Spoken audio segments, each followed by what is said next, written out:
예수선교의 설교방송 시간입니다. 오늘 설교방송은 노동절을 맞이하여 신약성경 골로새서 3장 22절부터 4장 1절의 말씀을 가지고 고용인과 고용주는 어떻게 행동해야 하는가 라는 제목으로 예수선교의 조은찬 목사님의 설교가 있겠습니다.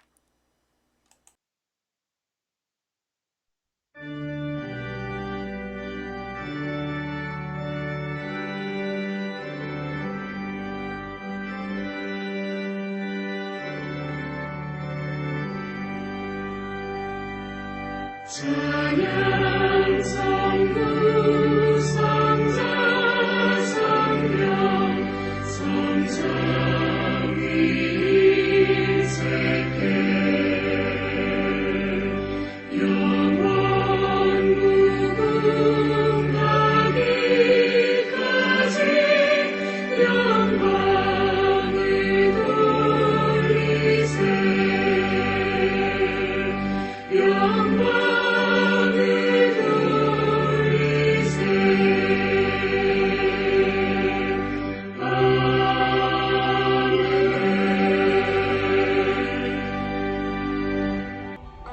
참회 기도 및 사도 신조로 신앙 고백 드리겠습니다. 전능하신 하나님, 오늘 노동절을 맞이하면서 거룩한 주일 참회의 기도를 드리기 위하여 또다시 머리를 숙였습니다. 주님께는 사랑과 용서가 있기에 오늘 이렇게 부끄러움을 무릅쓰고 주님 앞에 우리의 죄와 허물을 고백하기 위하여 나왔습니다. 무더운 여름이 지나가고 선선한 가을이 접어든 첫 주일에 주님 앞에 우리의 몸과 마음도 새롭게 거듭나기를 바라며 참회의 기도를 드립니다. 우리가 지나간 날들을 돌아볼 때 우리 개인적으로는 주님이 가르쳐 주신 교훈대로 살지 못하고 오히려 이 세상에서 하나님의 영광을 가리며 살아왔습니다. 예수님을 믿는다고 하면서도 이 세상에서 버려야 할 음란과 부정과 사욕과 악한 정욕과 탐심을 벗어버리지 못하고 살아왔습니다.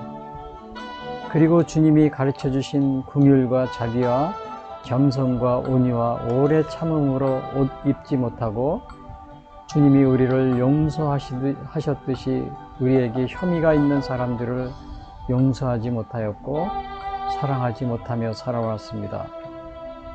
오늘 노동절을 맞이하면서 직장 생활을 하는 고용인으로서 참회의 기도를 드립니다. 고용인으로서 직장에 고용주에게 순종하지 못하였고 직장에서 일을 할 때 사람을 기쁘게 하려고 눈가림식 행동으로 일을 하기도 하였습니다. 노동운동을 한다고 하면서도 법을 지키기보다는 집단 파업을 통하여 대한민국 경제를 마비시켜 자유민주주의 대한민국의 붕괴를 시도하여 대한민국을 공산화하기 위하여 앞장서 왔으며 노동자의 권익보다는 노동운동을 핑계로 정치 행동을 일삼아 왔습니다. 시도 때도 없이 불법 파업을 하여 공장을 마비시키는 데 앞장섬으로 회사와 국가에 엄청난 피해를 입혔으면서도 나 자신이 의로운 일을 한 것처럼 자만하며 살아왔습니다. 고용인의 참회와 더불어 오늘 노동절을 맞이하면서 직장을 경영하는 고용주로서 참회의 기도를 아울러 드립니다. 회사의 고용주로서 직원들을 의와 공평으로 대하지 아니하였고 사리사욕에 눈이 멀어 고용주의 유익과 안위만을 추구하며 직장을 다스려 왔습니다. 고용주로서 회사를 경영하면서 노동자들을 공의와 공평으로 다스리기보다는 가난한 노동자들의 임금과 육체적 자유를 착취하여 고용주의 유익만을 추구하며 살아왔습니다. 오늘 노동절을 맞이하여 부족한 이 모습 이대로 나와 우리의 죄와 허물을 고백하오니 용서하여 주시옵기를 기도드리옵나이다. 내 이름으로 일컫는 내 백성이 그들의 악한 길에서 떠나 스스로 낮추고 기도하여 내 얼굴을 찾으면 내가 하늘에서 듣고 그들의 죄를 사하고 그들의 땅을 고칠지라. 아멘. 우리 다 같이 차도신저로 신앙 고백 드리겠습니다. 전능하사 천지를 만드신 하나님 아버지를 내가 믿사오며 그 외아들 우리 주 예수 그리스도를 믿사오니 이는 성령으로 잉태하사 동정녀 마리아에게 나시고 본디오 빌라도에게 고난을 받으사 십자가에 못 박혀 죽으시고 장사한 지 사흘 만에 죽은 자 가운데서 다시 살아나시며 하늘에 오르사 전능하신 하나님 우편에 앉아 계시다가 저려서 산 자와 죽은 자를 심판하러 오시리라. 성령을 믿사오며 거룩한 공예와 성도와 서로 교통하는 것과 죄를 사하여 주시는 것과 몸이 다히 사는 것과 영원히 사는 것을 믿사옵나이다. 아멘.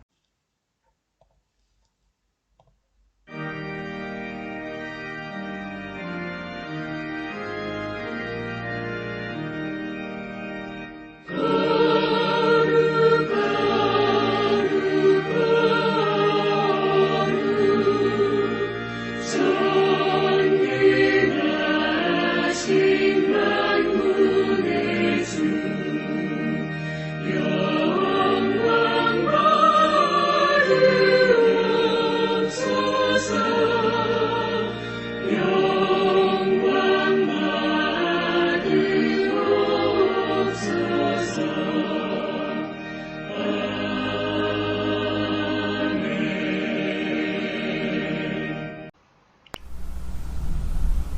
이어서 오늘 방송 설교를 위한 성경 말씀 봉독이 있겠습니다. 종들아, 모든 일에 육신의 상전들에게 순종하되 사람을 기쁘게 하는 자와 같이 눈가림만 하지 말고 오직 주를 두려워하여 성실한 마음으로 하라. 무슨 일을 하든지 마음을 다하여 죽게 하듯 하고 사람에게 하듯 하지 말라. 이는 기업의 상을 죽게 받을 줄 아나니 너희는 주 그리스도를 섬기느니라. 불의를 행하는 자는 불의의 보응을 받으리니 주는 사람을 외모로 취하심이 없느니라.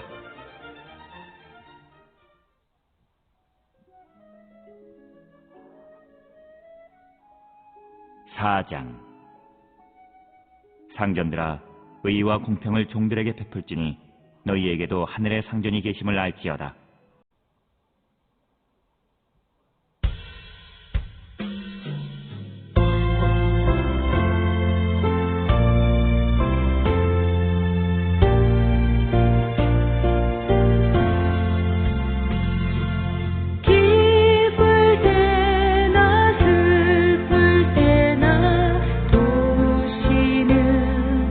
사랑의 주 기쁠 때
노동절을 맞이해서 신약성경 골로새에서 3장 22절부터 4장 1절 말씀 가지고 고용인과 고용주는 어떻게 행동하여야 하는가라는 제목으로 말씀드리겠습니다.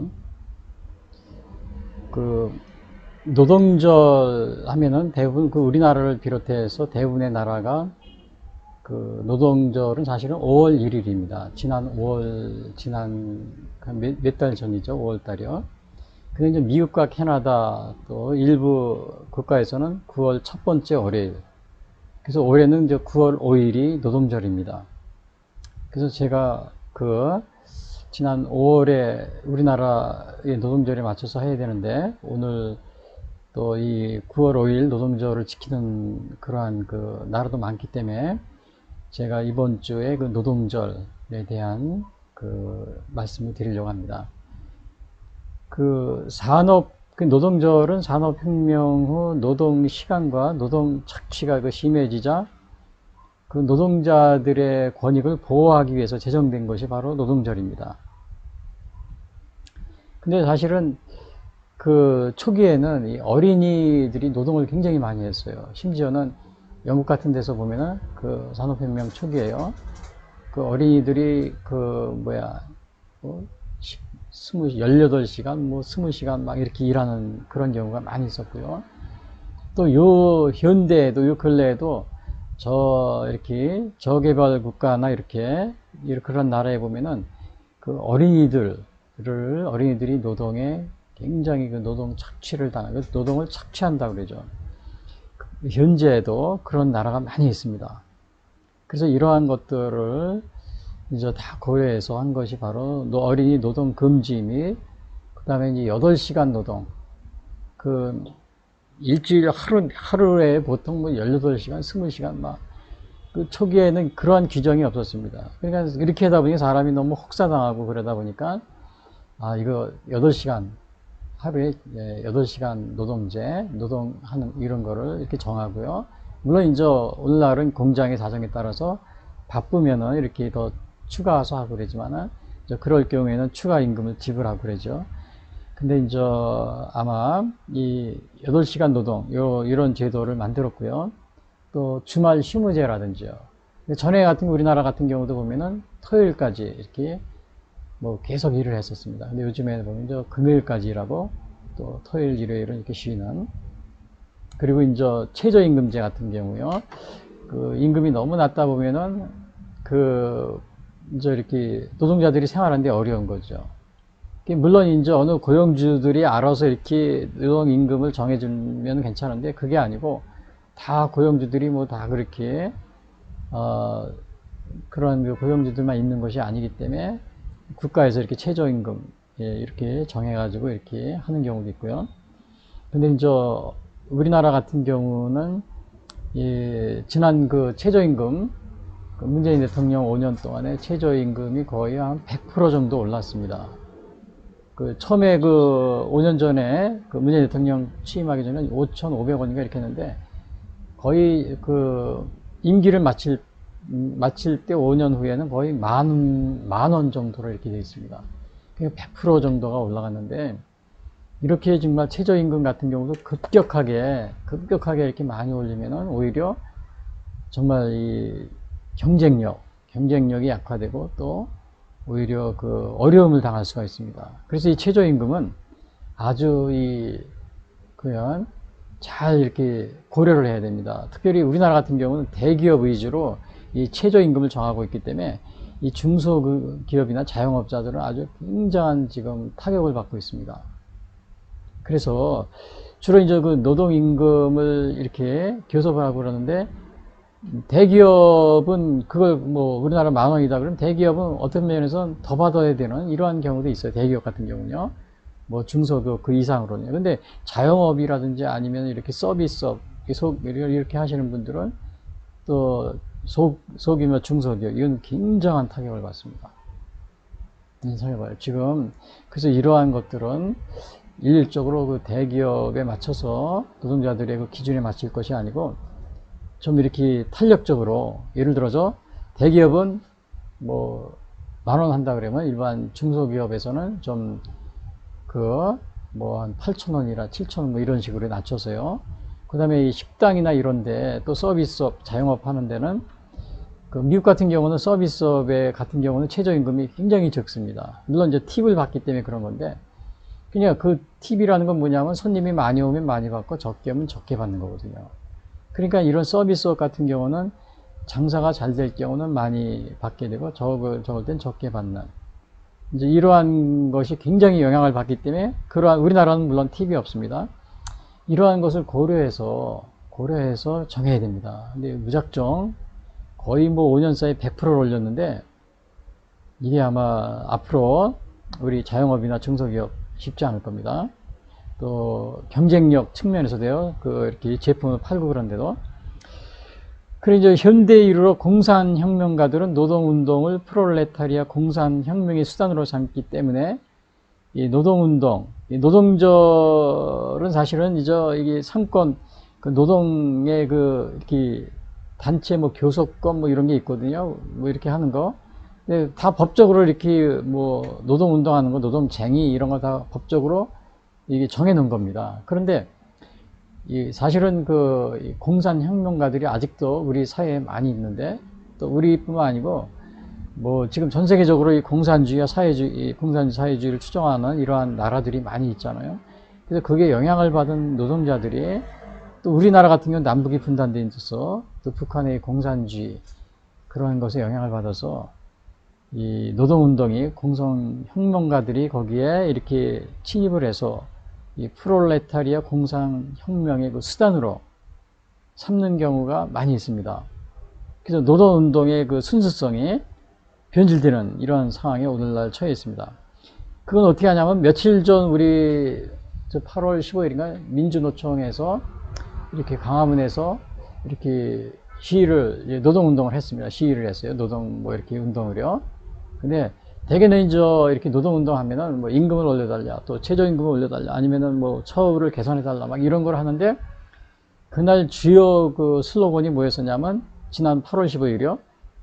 뭐 주한미군 철수, 한미 군사훈련 반대, 사드 뭐 철거, 뭐 이런 거요. 그 다음에 뭐 그런 거를, 그 다음에 남북, 뭐 북한하고 같이 북한 노동자들과 같이 뭐 결의문을 낭독하고요.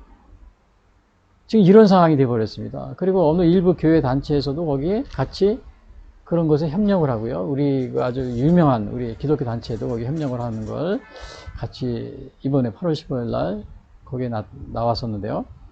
그래서 이러한 것들은 뭐예요? 프롤레타리아 공산혁명가들이 프롤레타리아 공산혁명의 수단으로 삼고 있습니다. 우리나라 같은 경우는. 우리나라를 완전히 공산화시키기 위해서 노동자들이 앞장서서 바로 이제 노동운동을 하는 그러한 상황이 되어버렸어요. 근데 이 공산화 운동뿐만, 이 공산화 운동가들이 우리나라는 이 노동운동뿐만 아니고 또 환경운동에도 많이 이렇게 침투해 있습니다. 환경운동.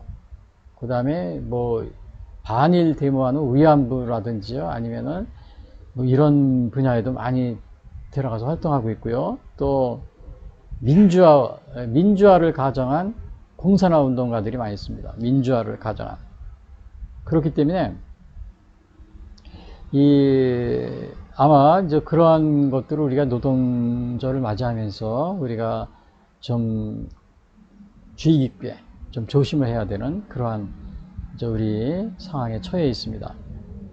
근데 이제 이러한 그 프롤레타리아 공산혁명 이런 것들은 그 공산 국가에서는 이러한 것을 항상 잘하면서 아이들에게요. 이미 공산주의 국가는 뭐예요?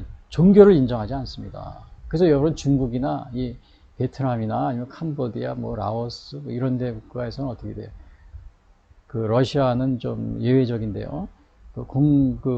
무신론을 이렇게 아예 공산주의 강령으로 삼고 있잖아요. 종교를 인정 안 하잖아요. 그래서 이렇게 이 프롤레타리아 혁명을 주장하는 이 공산주의 국가에서는 자본가를 어떤 식으로 생각하냐면 사업가나 자본가를 타도해야 할 부르주아 이런 식으로 어릴 때부터 교육을 받고 또 자기들 생활에서 아예 그게 몸에 배어 있습니다. 그래서 우리나라에서도 보면 이 공산국가에 뭐 기업들이 이렇게 투자를 하고 또 이렇게 하고 그러는데 이거 그런 나라에서는 국민들이 아예 그들의 그 기본 사상이 특히 그 중국이나 베트남에서 그게 강한데요. 뭐 중국하고 베트남은 거의 뭐 중국하고 베트남이 뭐 영토 분쟁 때문에 싸우는 것 같지만 실제적으로는 중국하고 베트남은 공산국가로 전형적인 공산국가로서 완전히 이 프롤레타리아 그 혁명 그걸 추구하는 그런 국가입니다. 그래서 우리나라에서도 중국에 많이 투자했죠. 또 베트남에도 많이 투자했죠. 근데 처음에는 이렇게 투자하라고 유인을 합니다. 이렇게 혜택을 줘서.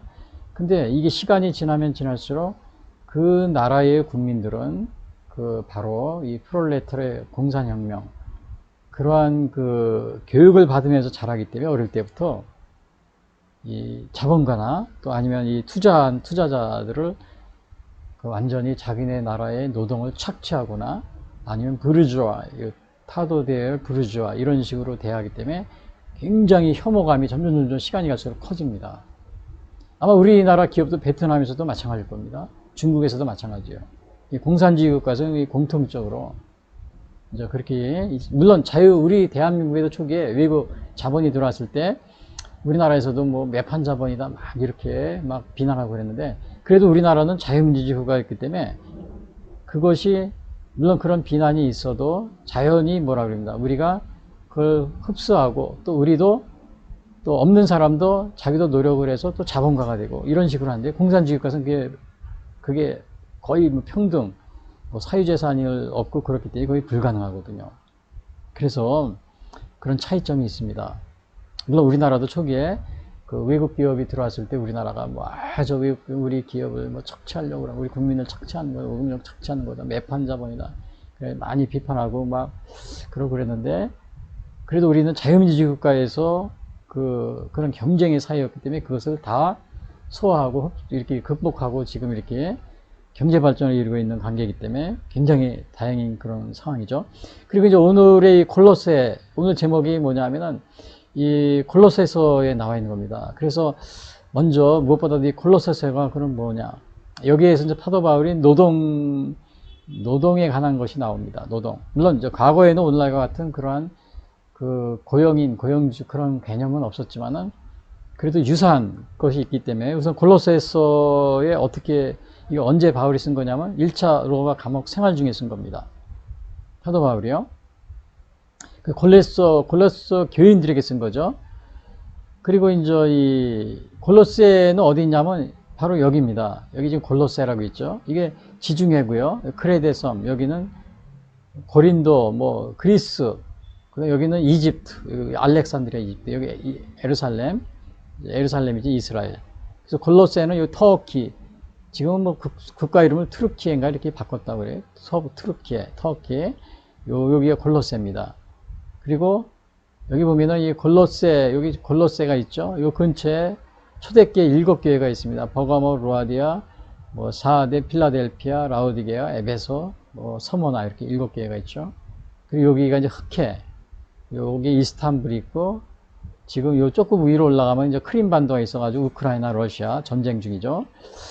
자, 이게 지금 골로새입니다. 여기 골로새. 근데 이 골로새 교회는 골로새 교회가 있는데 당시에 그 이단 사상에 골로새에서 이제 거기서 이제 이렇게 물론 이제 바울이 개척한 교회는 아닙니다. 그러나 이제 이렇게 전해 듣고서 보니까는 이제 이렇게 골로새 교회가 어렵다 그래요. 이단 사상이 난무하는데 주로 이제 유대주의적 율법주의요. 그다음에 원시 영지주의적 혼합주의 그리고 그리스도의 신성을 부인하는 이러한 그런 게 있었고요. 그다음에 천사 숭배 사상이 금욕주의. 이런 것으로 인해서 고린도 교회가 어렵다는 소식을 듣고 쓴 것이 골로새서입니다. 그래서 골로새 교회가 있는데 그 골로새 교회에 쓴 거죠. 근데 이 골로새 교회는 바울의 제자인 에바브라가 세운 교회인데요. 사실은 이 에바브라 또 비슷한 이름이 있어요. 에바브로 디도라는 게 있어요. 빌립보서에 나온 에바브로 디도. 이게 다른 이름입니다. 그리고 이제 바울이 직접 세운 교회는 아니에요. 그 다음에 이방인과 유대인이 혼합된, 이방인과 유대인이 같이 생활하고 있었어요.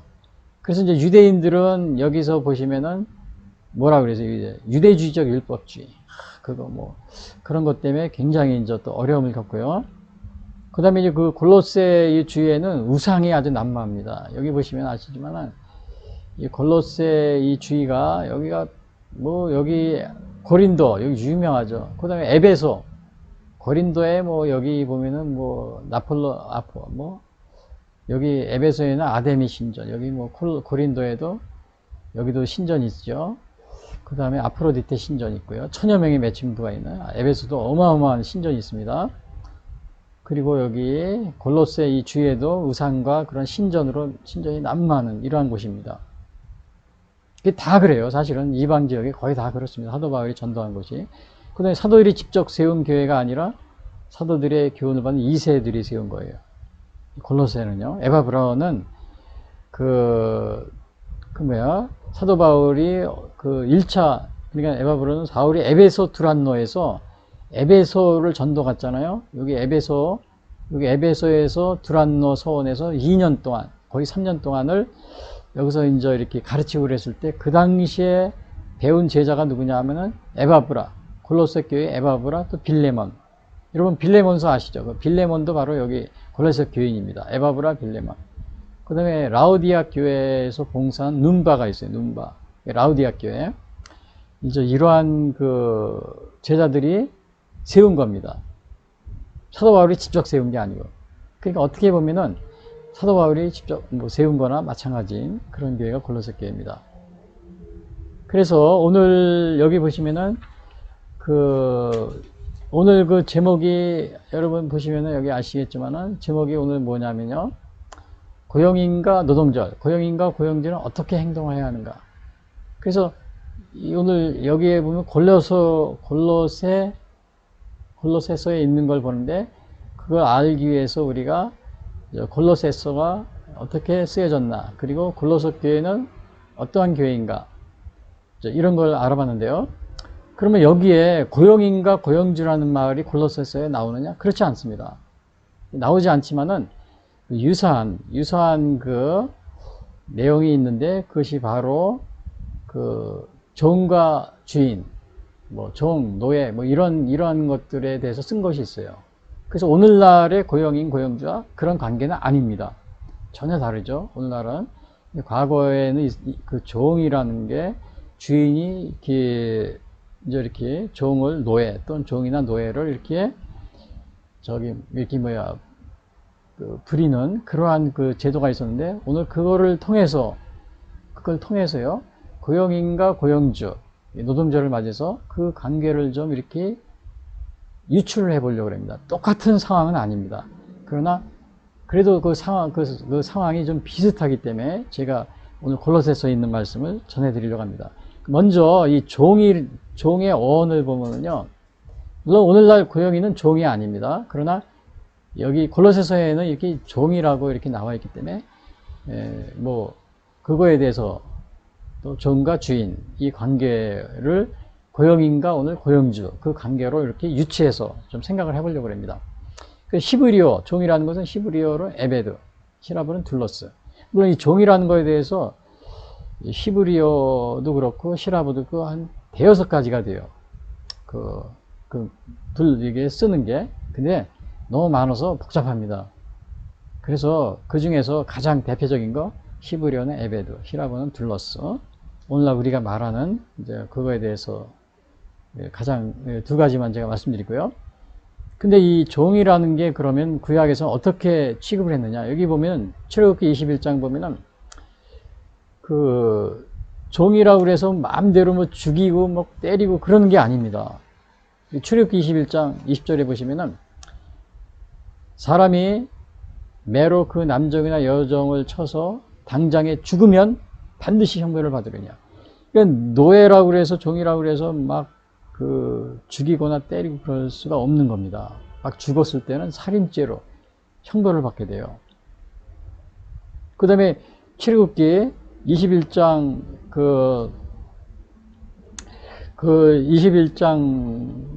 26절에 보면 한 사람이 그 남종의 한 눈이나 여종의 한 눈을 쳐서 상하게 하면 그 눈에 대한 보상으로 그를 놓아줄 것이며 그 남종의 이나 여종의 이를 쳐서 빠뜨리면 그 이에 대한 보상으로 그를 놓아요. 그러니까 이거 상해를 입히는 것도 거의 이렇게 금지한 겁니다. 때리거나 막 구타하고 또 죽일 수도 없는 거예요. 죽일 수도 없었어요. 그러니까 인간적으로 이렇게 대우를 해준 겁니다. 인간적으로. 노예라도. 이게 하나님, 왜냐하면 그 종이든 사람이든 하나님의 형상으로 창조됐기 때문에 그렇습니다. 하나님의 형상. 그리고 이사야서 9장에 보면은 그 사람을 죽인 자는 반드시 죽일지니라 이런 게 나옵니다.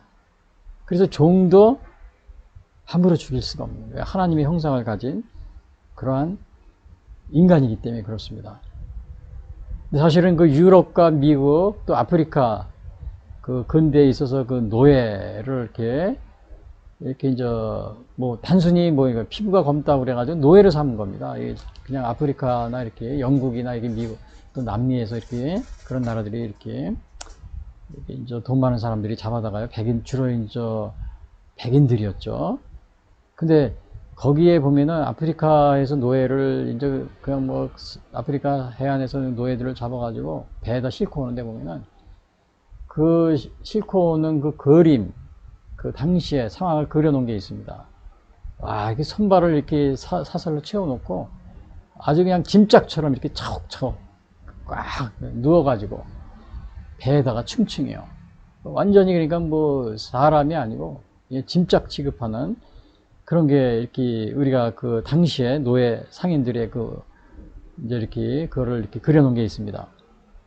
쇠사슬에 묶어가지고. 그러니까 그게 너무 그렇게 이동하는 중에 몇 개월을 이렇게 뭐 이동하는 중에 뭐 거의 뭐 3분의 1 정도가 뭐 병에 걸려 죽거나 막 그랬다고 그럽니다. 이동 중에. 그러니까 이게 뭐 사람을 그냥 완전히 짐승 취급했던 거죠. 짐승도 사실은 이렇게 취급하지 않을 겁니다. 그래서 우리 과거 특별히 그 근대 사회에 와서 그런 이렇게 아프리카 특히 이제 미국이나 이렇게 또 남미 또 유럽에서 노예로 삼은 것은 굉장한 인간의 인간성을 아주 근본적으로 말살하는 아주 그러한 죄악을 이렇게 저지른 그러한 것이라고 우리가 볼 수가 있습니다. 신약에서는 그럼 어떠느냐?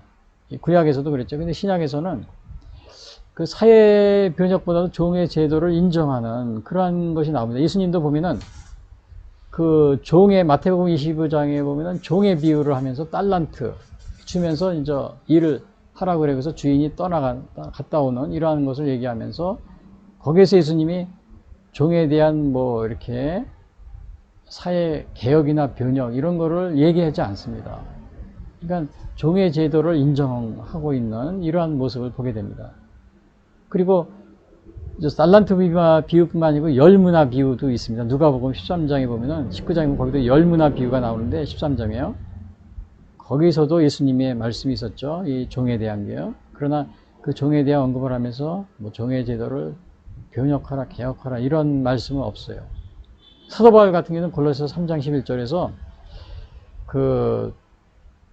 이런 말입니다. 거기에는 헬라이나 유대이나 할레파나 무할레파나 야만인이나 스그디아인이나 종이나 자유인이 차별이 있을 수 없나니 오직 그리스도는 만유시여 만.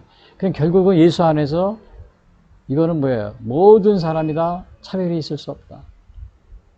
당시에 예수님 당시에 사도 바울 시대의 종의 제도가 있었지만은 그러나 사도 바울도 이거를 변혁을 하지 않고 인정을 합니다. 당시에 인정을 하면서도 결과적으로 이 노예 제도가 폐지할 것이라는 것을 여기서 사도 바울은 암시를 해주고 있는 겁니다. 사도 바울이 여기 골로새에 나온 것처럼 또 로마서나 이런 것처럼 노예 제도를 사도 바울은 그거를 인정을 해줬다. 이렇게 막 이런 사람인데 여기 골로새 3장 11절 보세요. 종이나 자유나 차별이 있을 수 없나니 오직 그리스도는 만유시여 만유. 분명하게 사도 바울은 이 노예 철폐를 예수 안에서 반드시 이것이 철폐될 것이다. 이것을 예시해주고 있는 겁니다. 그리고 빌레몬서에도 보면 오네시모 그 노예였었잖아요. 그에게 빌레몬에게 편지를 쓰면서 그 오네시모에게 자유를 줄 것을 억압하지 말 것을 이렇게 얘기해주고 있는 것. 그러한 모습을 보게 됩니다. 그래서 예수님 당시나 아니면 사도 바울 시대에 이렇게 사회 변혁, 노예제도 폐지는 사회 변혁 그런 것을 이렇게 나타내고 있지 않지만은 결과적으로는 노예제도 폐지가 있을 것이라는 것을 고 예수 안에서 있을 것을 이렇게 암시해주고 있습니다. 그래서 오늘은 우선 그러면 오늘 여기 제목이 뭐예요? 고용인과 고용주는 어떻게 행동해야 하는가? 오늘 제목이 그거죠. 고용인과 노동자를 맞이해서 고용인과 고용주는 어떻게 행동해야 하는가? 그래서 첫 번째 제가 여기 말씀드리려고 하는 것은 이겁니다. 종들에게 하는 얘기가 있어요. 종들에게 모든 일에 육신의 상전들에게 순종하라. 이걸 얘기하고 있어요. 22절에 사도 바울이 종들아 모든 일에 육신의 상전들에게 순종하라. 근데 여기서 육신의 상전들이라고 그랬잖아요. 육신의 상전들. 그러니까 종들아 모든 일에 육신의 상전들. 육신의 상전들이라고 하는 얘기는 영적인 상전은 될 수 없다는 겁니다. 그래서 육신의 상전이에요. 죽으면은 어떻게 돼요? 죽으면은 상전이 될 수가 없는 겁니다. 그거는 예수님도 그랬어요. 그래서 종의 주인이라도 육신의 상전이지 영적으로는 상전이 될 수 없다. 그것은 마태복음 10장 28절에 예수님이 그랬어요. 몸은 죽여도 영혼은 능히 죽이지 못하는 자들을 두려워하지 말고 오직 몸과 영혼을 능히 지옥에 멸하시는 일을 두려워하라. 그러니까 우리가 이 땅에서 당하는 정말 노예와 같은 종과 같은 생활을 했다. 그럴지라도 우리가 이 세상을 떠날 때 만약에 예수님을 믿고 예수님이 하나님의 자녀가 된 사람들은 어때요? 예수님 안에서 영원한 자유를 누리게 되는 겁니다. 근데 이 세상에서 육신의 상전으로서 노예를 부리고 있었다. 종을 데리고 있었다. 수많은 종들을 데리고 있었지만은 그가 죽었을 때도 그 노예들을 자기가 부릴 수 있느냐? 부릴 수가 없습니다. 그때는 상전이 아니에요. 그래서 육신의 상전입니다. 살아있을 때만 상전이 되는 거예요. 그리고 또 여기서 뭐라고 그러냐? 순종하라 그랬잖아요. 모든 일에 육신의 상전들에게 순종하라. 종들이 육신의 상전에 순종하라. 그럼 어떤 사람들은 이런 걸 싫어할 겁니다. 이런 거를 사도 바울은 종을 아주 그냥 그 종의 제도를 인정을 해준 사람이다. 그러면서 싫어할 겁니다. 근데 아까도 얘기했죠. 사도 바울은 종의 그 당시에 그 사회 제도 개혁을 급격하게 할 수가 없는 겁니다. 사실은 예수님도 마찬가지였고요. 그러나 언젠가는 그것이 종이나 자유인이나 노예나 언젠가는 예수님 안에서 이렇게 자유롭게 될 것이다. 그것을 골로새 3장 11절에 차별이 없이 살게 될 것이라는 예시해 준다고 그랬죠. 그리고 여기서 히파코라는 말을 썼는데 순종하라가 자녀들이 부모에게 순종할 때도 히파코입니다. 이것은 아주 강제성 있는 순종입니다. 강제성 있는 순종이에요. 그래서 이 종들은 당시에 이렇게 육신의 상전들에게 순종하라. 이것을 사도 바울이 가르치고 있어요.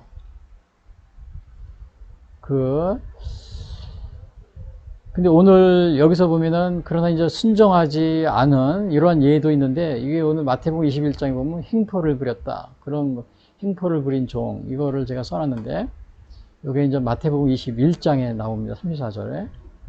이제 여기 보면 열매를 거둘 때가 가까우며 그 열매를 받으려고 자기 종들을 농부들에게 보내니 농부들이 종들을 잡아 하나는 심히 때리고 하나는 죽이고 하나는 돌로 쳤거늘 다시 다른 종들을 처음보다 많이 보내니 그들에게도 그렇게 하였는지라. 그리고 이제 이거 생략을 했는데 이 뒤에 보면은 자기 아들을 보냅니다. 주인이. 근데도 아들까지도 죽입니다. 이런 경우가 있었어요.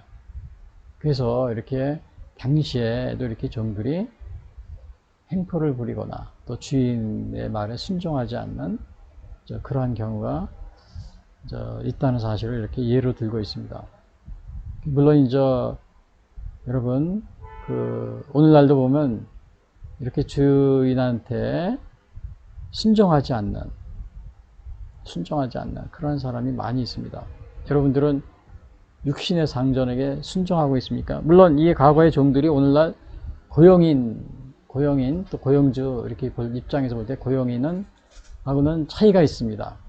차이가 있지만은 그러나 근본적으로 오늘날 우리도 고용인이라면 고용주에게 순종하는 그러한 것이 그러한 것을 우리에게 여기서 순종하라는 걸 보여주고 있습니다. 근데 여러분 오늘 고용인은 고용주에게 순종하는 것을 악으로 생각하고 있지는 않은가? 고용인은 고용주에게 순종하는 걸 악으로 생각. 그런 사람도 많이 있을 겁니다. 뭐 순종하는 것을 뭐 이렇게 이렇게 좀 잘못된 것으로 이렇게 생각하는 그러한 경우가 있어요. 또 공산주의자들은 프롤레타리아 혁명을 부르짖으며 자본과 타도를 외치고 있는데 이건 올바른 행동이라고 여러분 생각합니까? 공산주의자들은요, 이 부르주아라고 그럽니다. 그 다음에 노동자 계급을 프롤레타리아. 그래서 자본가를 부르주아를 타도하자고 그럽니다. 그래서 우리가 지금 현재 그 대표적인 나라가 중공이죠. 중공하고 베트남입니다. 그래서 여기 우리 한국 기업가들이 많이 투자를 했잖아요. 중공도 그렇고 베트남도. 근데 거기서 처음에는 이렇게 많은 혜택을 줘서 가는데 그 나라의 국민들 어릴 때부터 이 프롤레타리아 혁명 그러한 의식을 가지고 이렇게 자라기 때문에 점차적으로 우리 기업가들이 해외 그 나라에서 수익을 창출한다든지 이렇게 또 계속 기억하는 거에 대해서 굉장히 반감을 가집니다. 반감을 가지면서 계속 사업을 하기가 어렵게 되는 경우가 많이 있을 겁니다. 그래서 실제적으로는 중국에서도 우리가 많이 나오게 되고 또 베트남에서도 그러잖아요.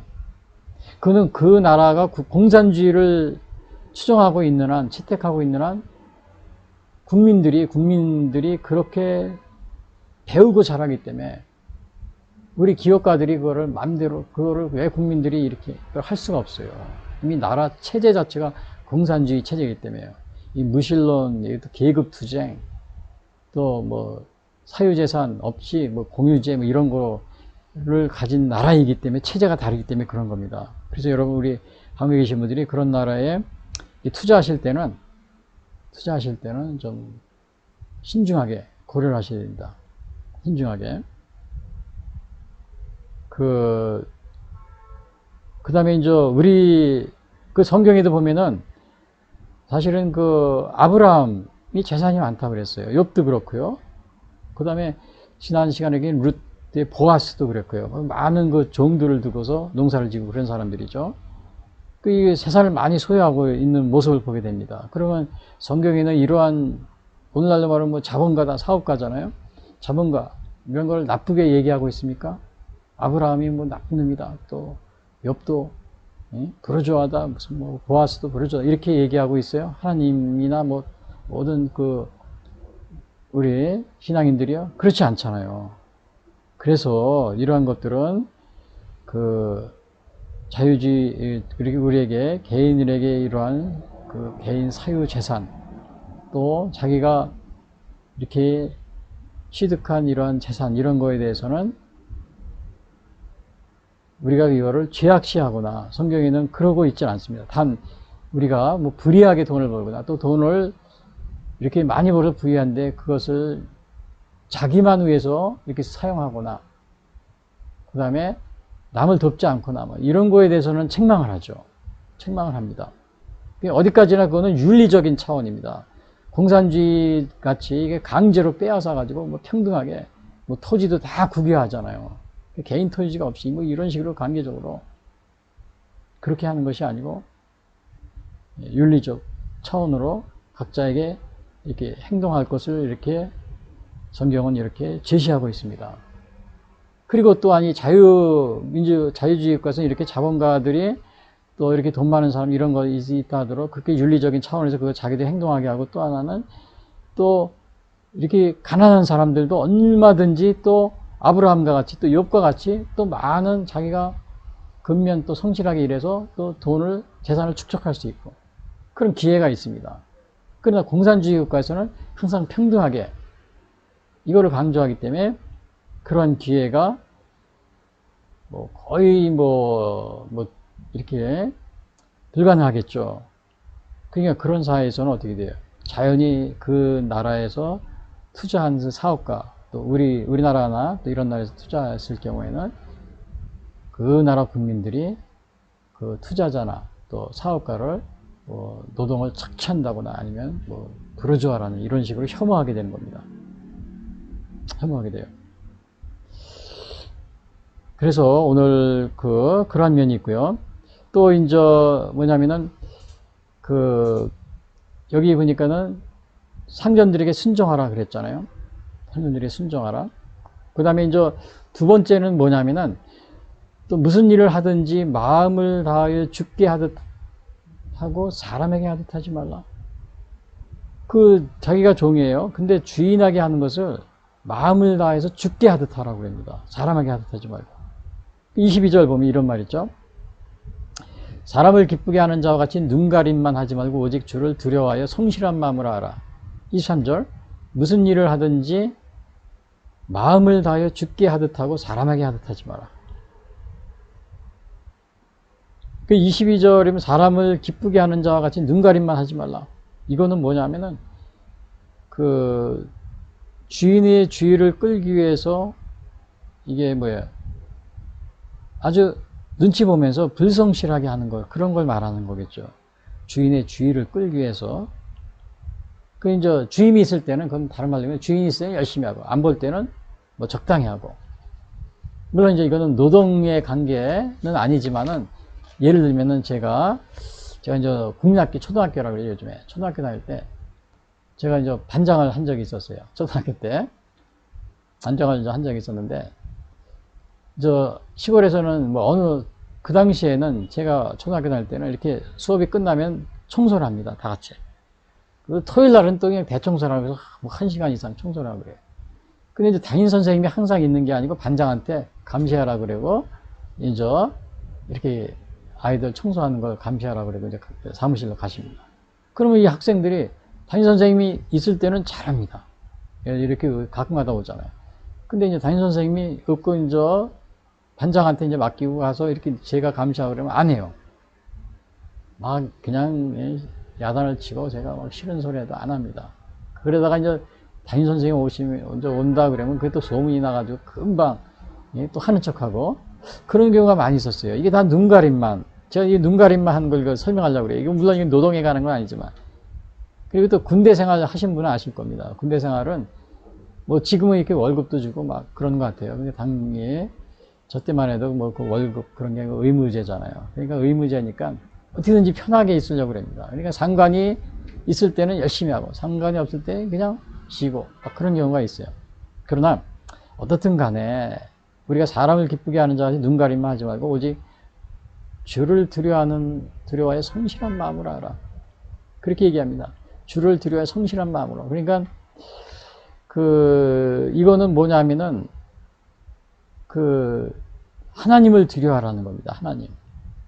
내가 하는 것이 주인에게 이렇게 잘 보이려고 하는 것이 아니라 하나님 앞에서 내가 누가 보든 안 보든 내가 성실하게 일하는 걸 말합니다. 사람을 단순히 그걸 기쁘게 하기 위해서 하는 것보다. 이거는 어떻게 하냐면 베드로전서 2장 17절에도 이럽니다. 무사람을 공경하며 형제를 사랑하며 하나님을 두려워하며 왕을 공배하라. 하나님을 두려워하는 이러한 자세가 우리에게 중요합니다. 성실한 마음으로. 누가 보든 안 보든. 이거는 이제 뭐냐면은 사람을 기쁘게 하면 어떻게 돼요? 그 사람이 정말 노예입니다. 그러나 하나님을 두려워하면서 하면은 하나님의 노예, 하나님의 종이 되는 겁니다. 그래서 이거는 우리 자신의 이기적인 의도, 또 의선, 거짓, 이런 걸 없이, 거짓 없이 성실하게 일하라는 그런 의미죠. 그리고 이제 23절에 보면은 이런 말이 있어요. 무슨 일을 하든지 마음을 다해 죽게 하듯 하고 사람에게 하듯 하지 마라. 여기 제목이 이제 두 번째 무슨 일을 하든지 마음을 다해 죽게 하듯 하고 사람에게 하듯. 여기 이제 그거를 두 번째인데요. 이게 무슨 말이냐면 충성된 마음을. 가지고 와라. 뭐 앞에 그 요거 비슷할 겁니다. 예? 22절 B 사람을 기쁘게 하는 자에게 눈 가림 하지만 오직 주를 두려워하여 성실한 마음을 하라. 그거나 무슨 일을 하든지 마음을 다해 죽게 하듯 하고 사람에게 하듯 하지 마라. 이 같은 말일 겁니다. 그래서 오늘 이거는 우리가 고영주를 공경하는 것 없이 오늘 우리는 그러면 정말 이 파업을 하기 위한 파업, 그런 걸 하고 있지 않습니까? 파업을 하기 위한 파업. 우리 그런 경우도 많이 있습니다. 그래서 예를 들면은 엊그제 뭐 이렇게 8.15 민주노총 광화문에서 이렇게 집회하는데 노동임금에 대한 뭐 임금을 올려달라, 뭐 최저임금 올려 이런 게 아니고 뭐냐면 주한미군 철수해라, 뭐 한미 연합훈련 중지하라, 사드 설치하라, 사드 뭐 철거하라, 막 이런 거요. 그리고 북한 노동자들과 같이 뭐 결의문을 낭독하고 이런 거는 뭐예요? 이 죽게 하듯 하는 이런 게 아닙니다. 죽게 하듯 하는 게 아니에요. 그리고 또 이 공산주의자들처럼 고용주를 뭐 착취자, 뭐 제거해야 할 부르주아, 뭐 이런 식으로 생각한다든지요. 그러면 이게 어떻게, 여기 보세요. 무슨 일을 하든지 마음을 다해 죽게 하듯 하고 사람에게, 이게 됩니까? 고용주를 공경하지도 않고, 또 파업을 위한 파업을 하고, 그 다음에 죽게 하듯 하고 이렇게 해야 되는데, 뭐예요? 고용주는 제거해야 할 부르주아 계급. 뭐 이런 식으로 생각하면은, 이게 이렇게 무슨 일을 하든지 마음을 다해 죽게 하듯 하고 사람에게 하듯 이렇게 될 수가 없겠죠. 될 수가 없을 겁니다. 아까도 얘기했지만, 그래서 우리가 공산주의 국가에서 이러한 뭐 하나님을 믿지 않고 종교를 뭐 믿지 않고 그러기 때문에 죽게 하듯 하고 뭐 이런 말을 알아듣겠습니까? 그런 걸 모르는 그런 국가 또 국민들이 있는 곳에서는 우리 기업가들이 투자를 하게 되면은 어려운 겁니다. 어려움을 만나게 돼요. 왜냐, 사업가들을 뭐 프롤레타리아 혁명할 때 타도해야 할 그 부르주아로 보기 때문에 그렇습니다. 그래서 중국이나 아니면 베트남 또 다른 공산주의 국가에 여러분 투자하실 때 사업가들이 이러한 면이 있다는 것을 여러분이 꼭 참조로 생각하시면 좋을 것 같습니다. 그리고 세 번째는 뭐 종들에게 한 건 모든 일을 죽게 하듯 하면, 이제 아까 죽게 하듯 하라고 그랬죠. 첫 번째는 뭐라고 그랬어요? 순종하라고 그랬죠. 모든 일 육신의 상대예요. 그 다음에는 눈가림만 하지 말고 죽게 하듯 하라. 그 다음에 세 번째는 뭐냐? 모든 일을 죽게 하듯 하면 그러면 주님께 기업의 상을 받는다고 그랬어요. 기업의 상. 여기 24절에 그게 나와 있어요. 이는 기업의 상을 주께 받을 줄 아나니 너희는 주 그리스도를 섬기느니라. 불의를 행하는 자는 불의의 보응을 받으리니 주는 사람을 외모로 취하심이 없느니라. 우리가 이 땅에서 우리에게 맡겨진 임무를 충실하게 행하면 어떻게 해요? 주님한테 기업의 상을 받는다 그랬어요. 기업의 상. 24절. 이는 기업의 상을 주께 받을 줄 아나니 너희는 주기자. 그러니까 이 기업의 주님의 말씀을 잘 행하는 자에게는 이 기업의 상을 받는 겁니다. 하나님께서 주시는 기업. 그러면 순종하는 이 기업의 상에서는 뭐예요? 땅에서도 하나님의 이런 약속을 하십니다. 신명기 15장 4절에 보면은 네가 만일 네 하나님 여호와의 말씀만 듣고 내가 오늘 네게 내리는 그 명령을 다 지켜 행하면 네 하나님 여호와께서 네게 기업으로 주신 땅에서 네가 반드시 복을 받으리니 너희 중에 가난한 자가 없으리니. 그러니까 이 땅에서의 또 축복을 주시겠다. 하나님의 말씀을 잘 따르는 자들에게. 그리고 또 뭐예요? 근본적으로 또 천국에 이르는 구원도 주신다. 내 사랑하는 자들아, 야고보서 2장 5절. 들을지어다 하나님이 세상에서 가난한 자를 택하사 믿음에 부유하게 하시고 또 자기를 사랑하는 자들에게 약속하신 나라를 상속으로 받게 하지 아니하겠느냐. 그래서 이렇게 천국에 이르는 구원, 또 땅에서의 축복. 물론 이 구원과 뭐 이런 거는 우리가 구원을 받는다는 것은 우리가 뭐 고용인이, 종이 고용주한테 열심히 순종을 하고 따랐더니 구원을 자동적으로 받는다. 이런 의미가 아닙니다. 여기서 전제는 뭐냐면 예수님을 믿는 믿음. 믿음 안에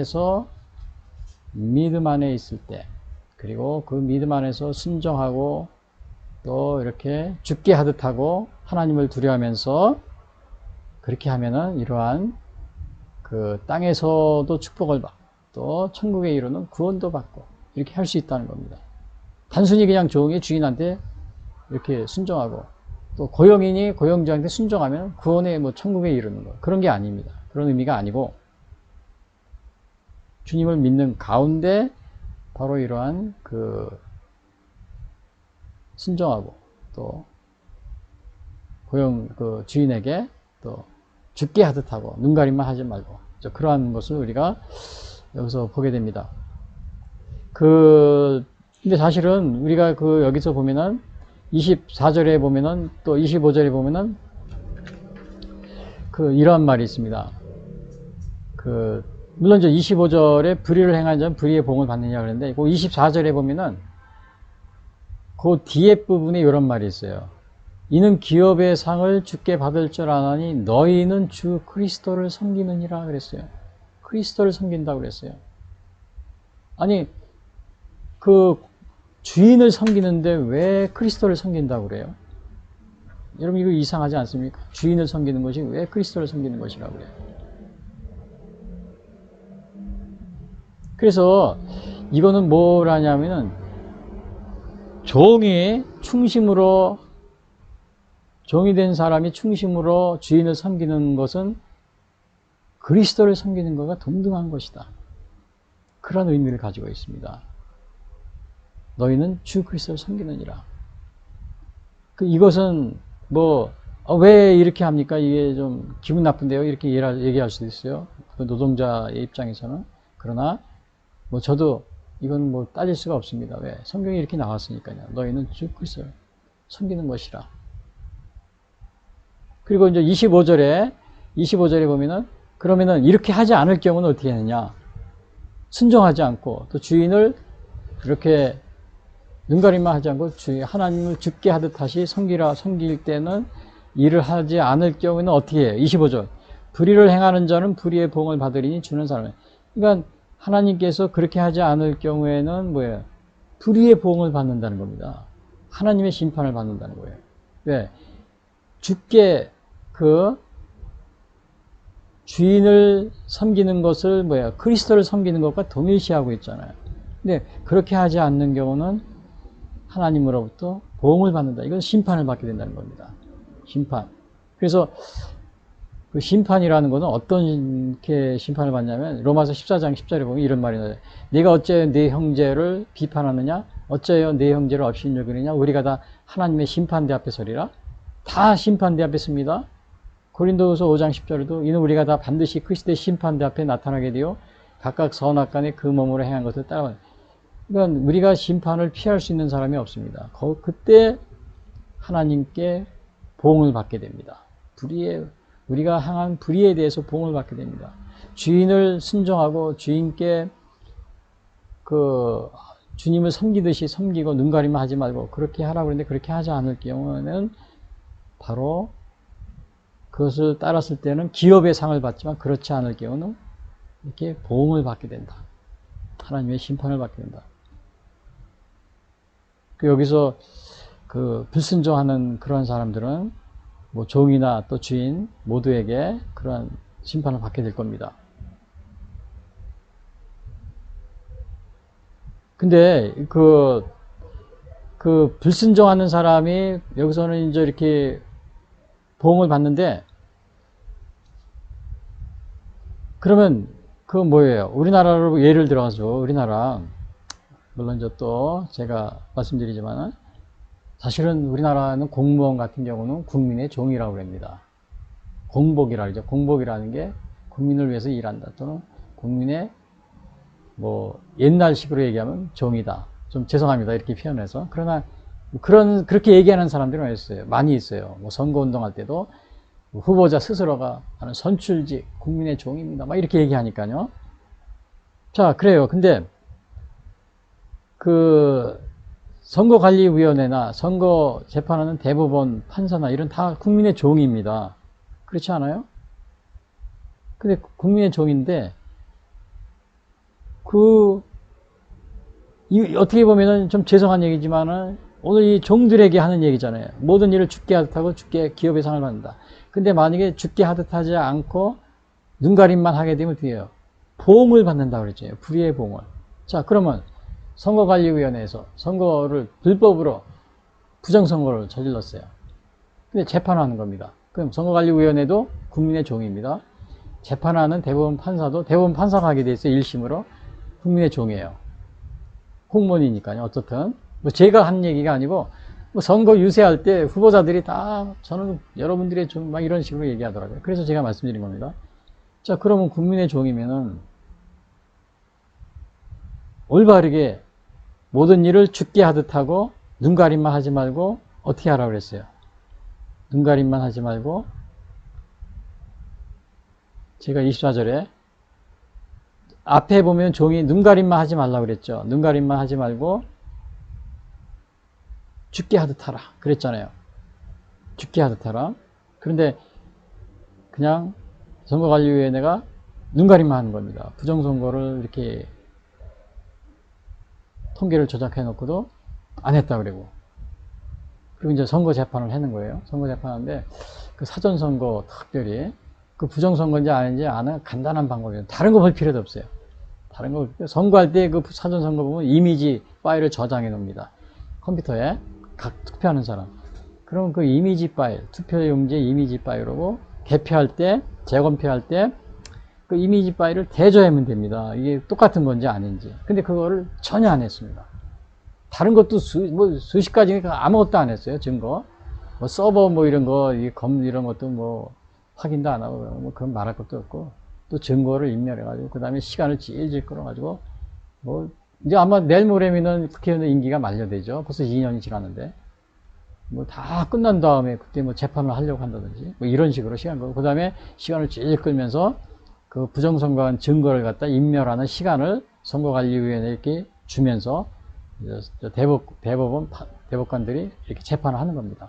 어젠가 며칠 전에 재판을 하고서 뭐 부정선거 없다 뭐 이런 식으로 판결 내리다가 2년이 지나서요.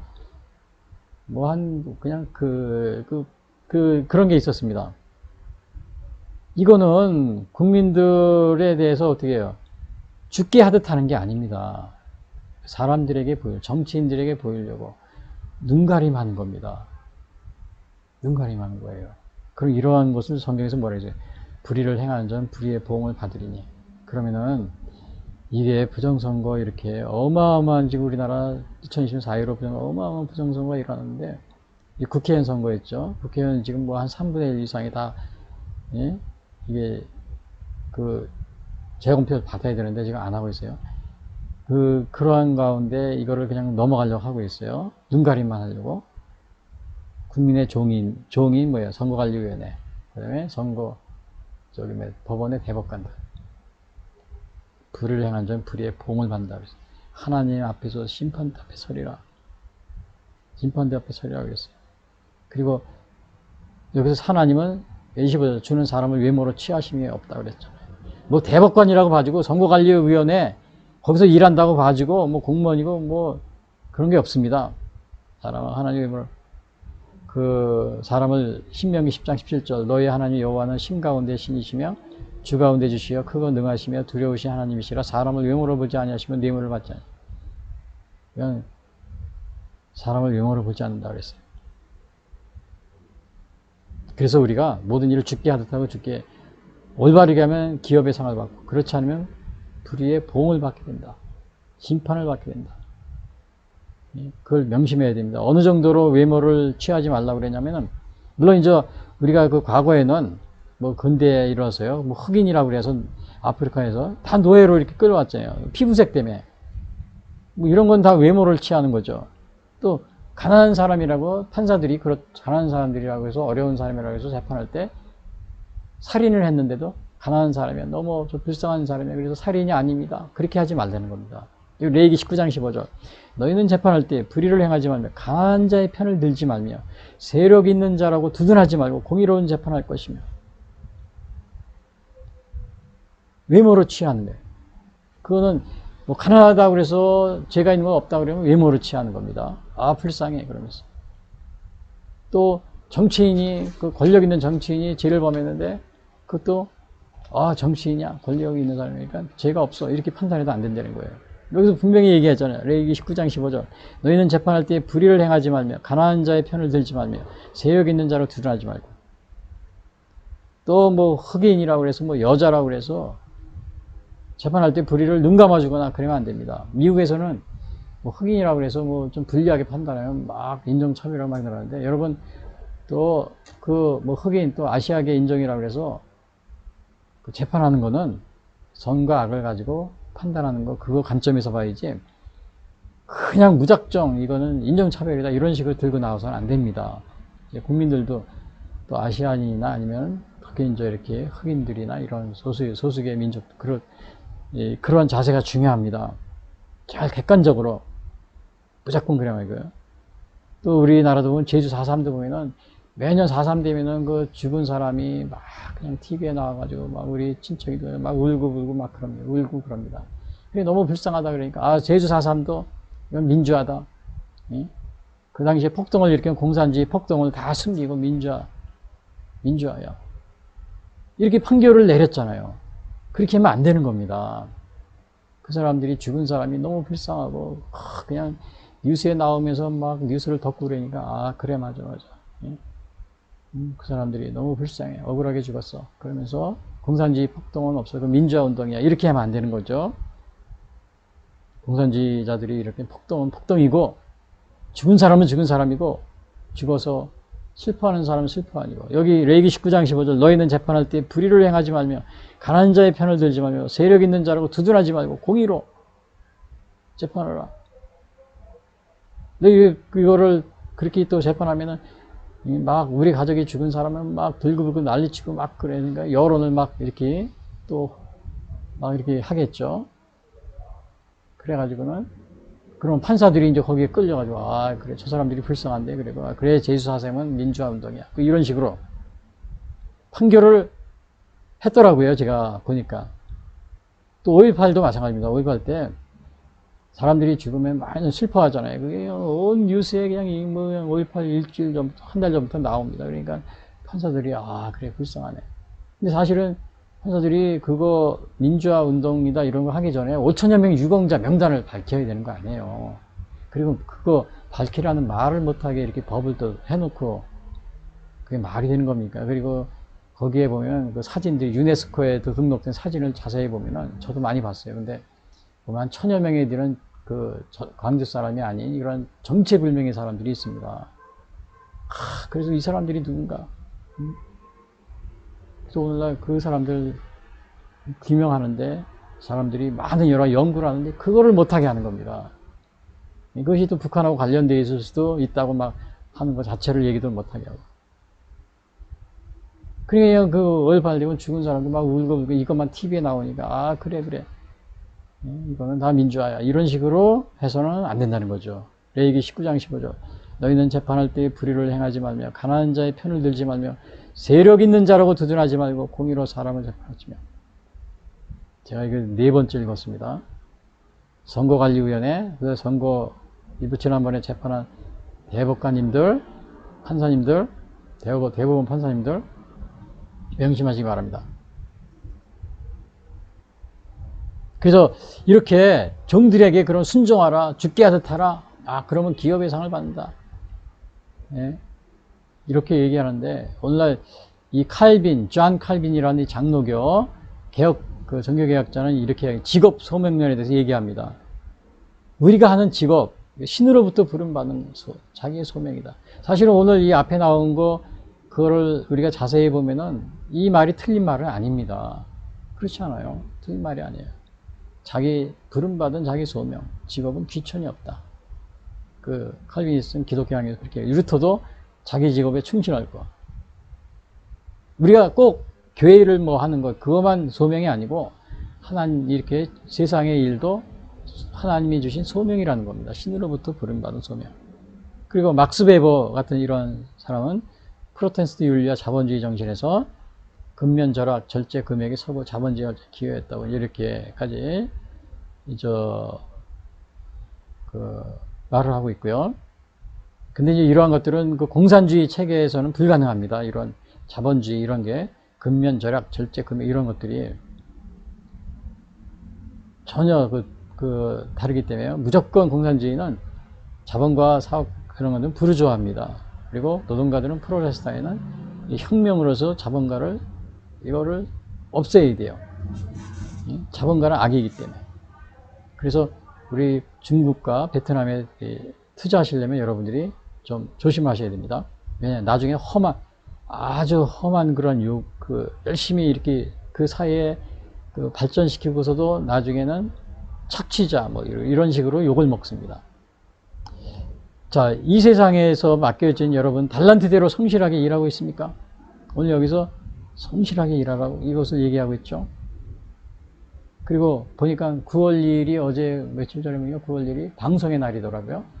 방송의 날. 물론 이제 9월 5일은 노동절이지만 근데 방송인들 이렇게 막 데모하고 그런 분들도 있는데 여러분 방송인들은 소명을 가지고 있습니까?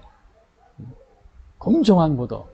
특히 그 현대에서 이 방송이 중요합니다. 이게 방송인들은 뭐냐면 보초 쓰는 사람, 뭐라 그래요? 이렇게 항상 이렇게 사회에 뭐라 그래요? 나침반 역할을 하잖아요. 근데 이 방송이 공정한 보도를 하지 않으면 어떻게 돼요? 사회가 모든 게 제대로 돌아가지 않을 겁니다. 그래서 공산당들은 완전히 북한도 그렇고 이 베트남도 그렇고 중국도 그렇고 완전히 언론을 갖다 공산당들이 그걸 자기들이 다 통제하고 있잖아요. 그래서 실제적으로는 이 불이 났어요. 불이 나면은 엊그제 홍수 나니까 방송에서 막 홍수 나는 거 보도했잖아요. 근데 만약에 홍수가 엄청 났는데도 그날 저녁에 방송에서 보도를 하나도 안 냈다, TV에서. 그럼 여러분 어떻게 생각해요? 저게 방송이야? 지금 물이 그냥 뭐 난리가 났는데. 근데 불이 났다. 그럼 불이 나면 어떻게 해요? 그 불 난 거 보도해야 돼요. 그래서 이제 대비를 해야 되고. 또 앞으로 불 날 것도 조심하라고 그래요. 또 홍수 날 것도 조심하라. 이런 거 알려주는 거죠. 이게 방송의 역할이죠. 언론호법. 그럼 우리나라 부정선거 했다. 이 부정선거는 뭐예요? 집에 불 난 거나 마찬가지입니다. 민주주의의 가장 중요하고 근간인 이 국민 주권이 강탈당하고 이 불이 난 거나 마찬가지예요. 그러면 언론들이 이걸 어떻게 해야 되겠어요? 불이야! 그리고 외쳐야 되죠. 정치인들도. 근데 그거 지금 외치고 있어요? 안 외치죠? 안 외치잖아요. 이 부정선거가 2020년 4.15뿐만 아니고 그 전부터 한 4번인가 5번에 걸친 선거에서 계속 일어났습니다. 근데 이런 것을 언론들이 하나도 보도 안 해요. 불이야! 불난 건데 불이야! 외치질 않아요. 1960년 3.15 부정선거 때 열심히 외쳤는데 어떻게 이상하게 2000년대 와가지고 언론들이 불이 나도 불이야 소리를 하질 않아요. 이게 뭐예요? 방송인들이 소명이 있는 거예요? 없는 거예요? 없는 겁니다. 그건 자기들이 소명이 아니고 무슨 혁명가가 돼가지고 거기서 남의 눈가기를 속이고 있는 겁니다. 그래서 오늘날 우리나라 대한민국은 그래서 식민지, 제가 그러잖아요. 식민지, 제2식민지 시대. 일본에서 해방됐지만 지금은 제2식민지 시대라. 불이 나도 불이야를 외치지 않아요. 왜? 소명을 가진 그러한 사람들이 일하는 게 아니고 다른 생각을 가진 이 공산혁명가들이 다 장악하고 있다는 것을 바로 이 TV와 언론, 이 보도, 또 정치인들의 하는 행동을 보면 알 수가 있습니다. 그래서 여러분, 소명이니까 여러분 소명을 가지고 있어요? 아니면은 다른 꿍꿍이 속을 가진 혁명가로서 일하고 있는 겁니까? 판사들은 재판을 소명으로 여겨야 되는데 공정재판을 하고 있어요. 네? 지난주에 대법원에서 부정선거 재판을 아예 하면서 없다 그리고 그냥 결론을 내리더라고요. 부정선거 없다 그리고 아예 결론. 근데 이미 그걸 빨리 해야 되는데 이미 국회의원 임기가 다 끝나가는데 또 이 증거를 선거관리위원회 증거 조작할 수 있는 시간도 엄청 줘. 그 이미지 대조, 투표하고 실제 투표하고 이미지만 대조하면 돼요. 나머지 뭐 볼 것도 없어요. 그거 안 하고 그것도 전혀 안 하고 그런 거에 대해서 의문도 제시하지 않고 무조건 부정선거 없다. 지금 여기 대한민국의 대부분 판사들도 소명의식이 없는 겁니다. 어떻게 보면은. 하나님을 두려워하고 눈가림식으로 아우 여기 보세요. 이게 죽게 하듯 하는 기업의 상을 받나. 그렇지 않으면 보험을 받는다고 그랬잖아요. 눈가림만 하는 그런 일을 하고 있는 거예요.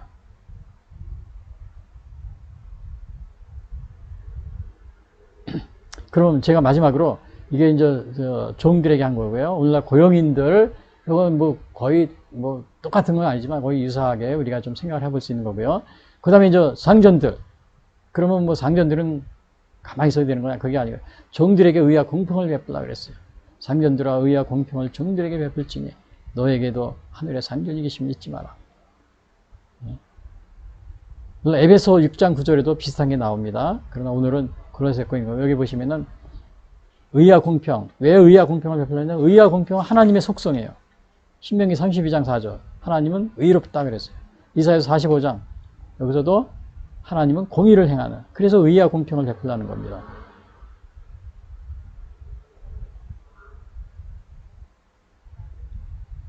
그리고 이것은 뭐냐 하면은 종들에게 뭐 동등한 인간으로서 취급하라는 거예요. 의와 공평. 동등한 인간으로서.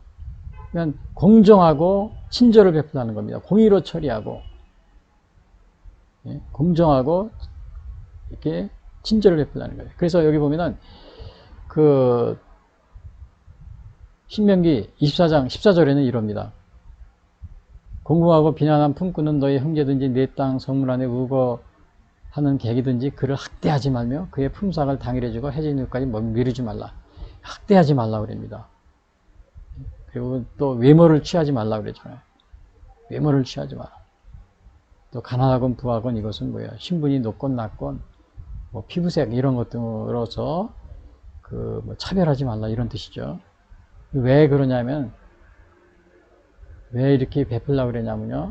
하늘에 고용주에게는 하늘에 상전이 있다. 고린도후서 5장 10절에 보면 심판 이런 게 나옵니다. 우리가 다 반드시 그리스도의 심판대 앞에 나타나게 되어 각각 선악간에 그 몸으로 행한 것을 따라 심판을 받는다 이런 것이 나옵니다. 근데 심판을 받는데 예를 들어 가지고 만약에 옛날에 왕이 잘못했어요. 그러면 이게 대책이 없습니다. 왕이 잘못하면은 심판할 사람이 없잖아요. 근데 하늘이 한다며 하늘의 상주 하나님이 한다는 거예요. 하나님. 그래서 이제 왕들이 이렇게 독재하면 나온 것이 그걸 견제하게 나온 것이 영국의 마그나 카르타입니다. 1215년 그걸 제안하는 게 나왔죠. 그래서 오늘날은 법률적으로 왕이 잘못하면 탄핵을 하잖아요. 그러나 독재자인 사람이 대통령이 됐다. 예를 들어 히틀러 막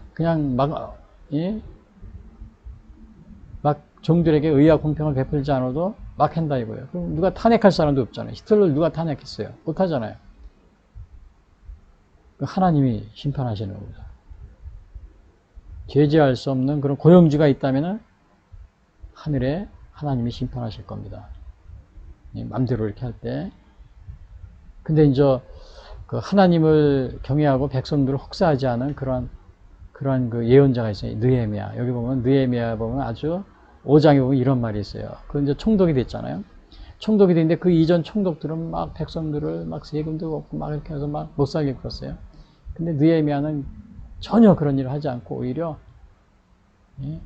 그런 느헤미야 5장 15절 나보다 먼저 있던 총독들은 백성에게서 양식과 포도주와 또 은 40세계를 그들에게서 빼앗았고 또한 그들의 종자들도 백성을 압제했으나 나는 하나님을 경외함으로 이같이 행하지 아니하고. 그래서 느헤미야 선지자는 느헤미야는 총독이었어요. 그렇게 행하지 않았다는 사실이요. 그래서 고용주로서 여러분들이 공평과 공의로서 다스리고 있습니까? 왜 이렇게 해야 되냐면은 인간은 하나님의 형상으로 창조되어 있기 때문에 그렇습니다. 창세기 1장 27절 하나님이 자기 형상과 하나님의 형상대로 사람을 창조하되 남자 여자를 창조하시고 그 다음에 창세기 9장 6절 다른 사람이 피를 흘리면 그 사람이 피도 흘릴 것이라 이는 하나님이 자기 형상대로 사람을 지으셨습니다.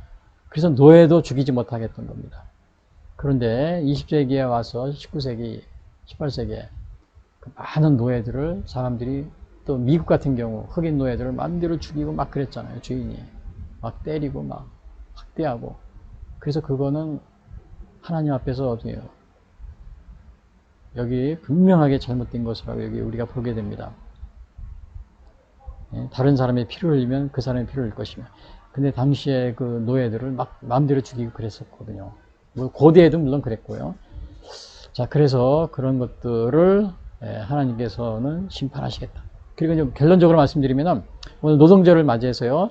고용인과 고용주는 어떻게 행동해야 하는가. 물론 이것은 그 노예, 과거의 그 종과 주인의 관계에서 얘기를 했는데 그 관계가 오늘날 고용인과 고용주의 관계하고는 좀 다릅니다. 달라도 우리가 거의 유사한 것을 보게 돼요. 그래서 고용인에게, 종들에게 한 말, 고용인에게 한 말을 이렇게 대체한다면요. 첫 번째, 종들아 모든 일에 육신의 상전에게 순종하라. 두 번째, 무슨 일을 하든지 마음을 다해 주께 하듯 하고 사람에게 하듯 하지 마라. 모든 일을 세 번째, 주께 하듯 하면 주께 기업의 상을 받는다. 이거를 지금 말해주고 있어요. 그래, 상전들에게는 뭐예요? 종들에게 의와 공평을 베풀라. 그리고 또 하나 있죠. 외모로 판단하지 마라. 외모로 판단하지 마라. 그래서 오늘 여러분이 이제 많은 사람들이 오늘도 보면은 물론 이제 오늘날은 노동 이렇게 운동 이런 것들이 다 법으로 정해져 있습니다. 파업 이런 게 다 법적으로. 근데 이 파업을 하더라도 파업을 위한 파업을 하는 사람이 있어요. 예? 파업을 위한 파업을. 그래서 예를 들면은 그 미국의 디트로이트 자동차 회사 유명한 거기 그 시 인구가 200만인가 300만 돼요. 도시가. 매일 파업하는 거예요, 이 노동자들이. 그 기업가가 좀 돈을 벌면은 그거 달라고, 임금을 내달라고. 근데 사실은 기업가들은 그 돈을 벌면 또 신기술에 투자를 해야 됩니다. 뭐 가솔린 엔진에서 전기차로. 이 기업 투자하는 게 어마어마하게 들어요. 근데 조금만 돈 버는 게 저렇게 뉴스가 나오면은 그거 달라고 그냥 일도 안 하고 매일 임금을 내달라고. 뭐, 다른 복리 이렇게 복지 혜택을 달라고. 그러다가 계속 하다 결국은 이 디트로이트의 자동차 회사, 무슨 회사인지 망했습니다. 아예 문 닫았어요. 폐업을 하고. 그러니까 그 도시 디트로이트 완전히 폐허가 된 거예요. 야, 그래서 여러분 파업을 위한 파업 그렇게 해서는 안 됩니다. 그 다음에 또 이 노동자들이 노동운동을 합법화됐죠. 이 노동을 공산화 운동에 이용하는 사람이 있어요. 공산화 운동, 우리나라 같은 경우 특히 지난번에 민노총도 뭐예요? 강화도에 와가지고 8.15 때 무슨 주한미군 철수해라, 주한미군 훈련하지 마라, 사드 철거해라.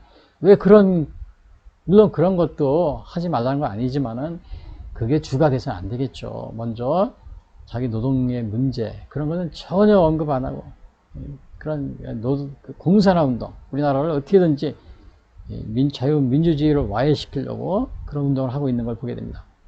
그 다음에 이제 고용주들은 의와 공평을 베풀어야 되는데 그걸 베풀지 않고 자기 이익만 추구해서는 안 됩니다.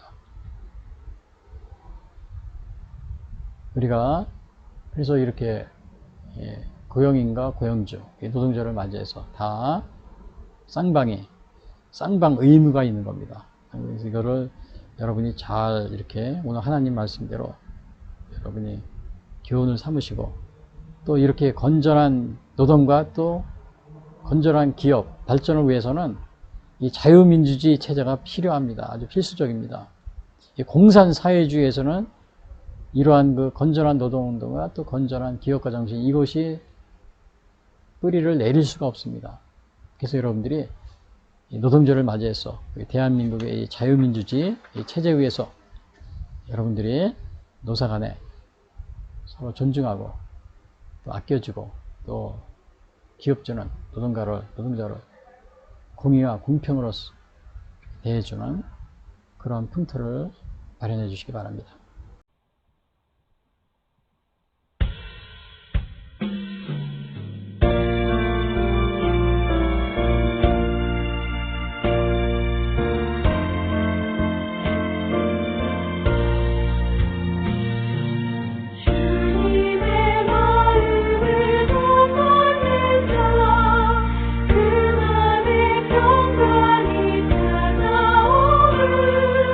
험악한 내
지금까지 예수 선교의 설교 방송을 시청해 주신 분들께 감사를 드립니다. 하나님은 우리를 사랑해 주시고 우리를 위한 놀라운 계획을 가지고 계십니다. 그러나 사람들은 죄를 지음으로 하나님과의 관계가 끊어졌습니다. 로마서 3장 23절은 모든 사람이 죄를 범하였음에 하나님의 영광에 이르지 못한다고 하였습니다. 사람들은 죄 가운데 행하여 이 세상 풍조를 따르고 공중의 권세 잡은 자를 따르고 육체의 욕심을 따라 지내며 육체와 마음이 원하는 것을 하여 진노의 자녀로서 심판에 이르게 되었습니다. 죄로 인하여 사망의 심판에 이르렀음에도 불구하고 인간은 돈, 명예, 권력, 종교, 선행 등 자신의 어떠한 노력으로도 죄의 문제가 해결할 수가 없습니다. 이러한 가운데 하나님은 죄로 인하여 죽을 수밖에 없는 우리를 구하시기 위하여 독생자 예수님을 보내주셨습니다. 요한복음 3장 16절은 하나님이 세상을 이처럼 사랑하사 독생자를 주셨으니 이는 그를 믿는 자마다 멸망하지 않고 영생을 얻게 하려 하심이라 말씀하셨습니다. 그러나 사람들은 우리를 구하러 오신 예수님을 영접하지 않고 십자가에 달려 죽게 하였지만 예수님은 3일 만에 죽음을 이기시고 부활하셨습니다. 그리하여 하나님은 예수님의 구속의 희생을 믿고 회개하여 예수 그리스도를 영접하는 모든 사람들에게 영원한 생명을 약속해 주셨습니다. 그래서 요한복음 1장 12절에서 영접하는 자 곧 그 이름을 믿는 자들에게는 하나님의 자녀가 되는 권세를 주시겠다고 약속하셨으며 요한일서 5장 11절에서는 또 증거는 이것이니 하나님이 우리에게 영생을 주신 것과 이 생명이 그의 아들 안에 있는 그것이니라. 아들이 있는 자에게는 생명이 있고 하나님의 아들이 없는 자에게는 생명이 없느니라 라고 말하고 있습니다. 아직 예수님을 영접하지 못하신 분들은 이 시간 주님을 영접하시기를 바랍니다. 오늘 이 방송을 들으시고 신앙에 대하여 더 알기를 원하시는 분들은 www.missionchrist21st.com 예수 선교회를 방문해 주십시오. 다음 방송 시간까지 안녕히 계십시오.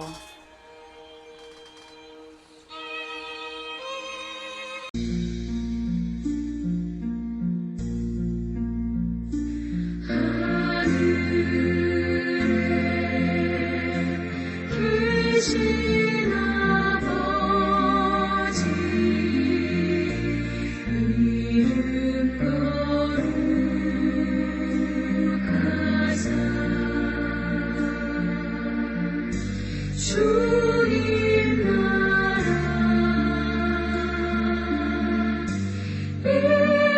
임하시고 뜻이